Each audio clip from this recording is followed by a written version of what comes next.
Saint le Seigneur, le Dieu Tout-Puissant, celui qui est, qui était et qui vient.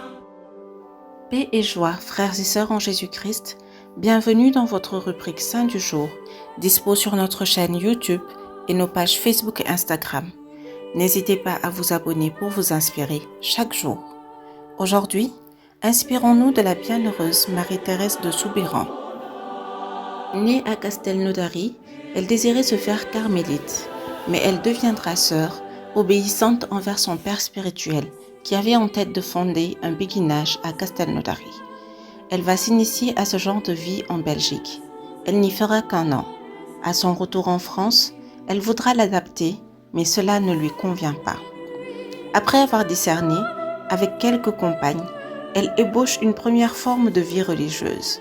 Pendant plusieurs années, les sœurs partagent une vie de pauvreté dans la prière et le travail. Elles construisent une maison pour accueillir les fillettes pauvres, mais à peine achevée, la maison est détruite par un incendie. Sœur Marie-Thérèse persévère et consacre la congrégation à Marie, dont désormais toutes les sœurs porteront le nom. La congrégation de Marie Auxiliatrice est née. Les sœurs adopteront la spiritualité ignatienne et trouveront Dieu aussi bien dans la prière que dans l'action apostolique.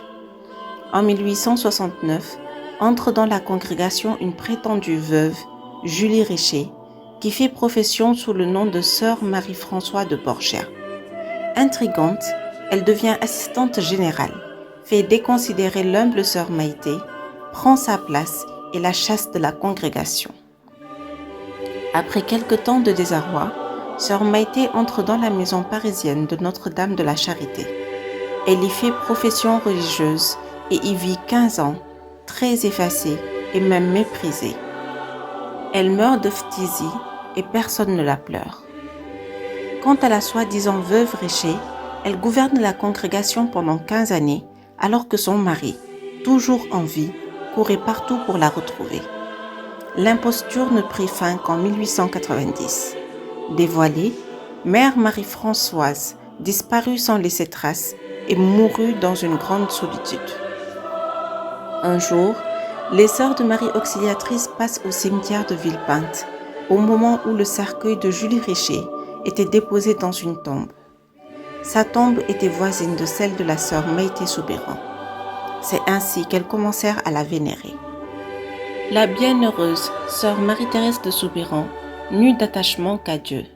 Lorsque même ses sœurs la renièrent dans la congrégation qu'elle avait fondée, elle sut se détacher humblement et supporter le mépris, car elle était sûre de l'amour de son Seigneur. Elle disait à la fin de sa vie, « J'ai su que Jésus-Christ m'a aimé, je l'ai su dans l'histoire de ma vie. » Aujourd'hui, nous fêtons aussi Saint Colman et Saint Antoine-Marie Giannelli. Bonne fête à tous les homonymes, à demain pour de nouveaux saints. D'ici là, prions chez nous.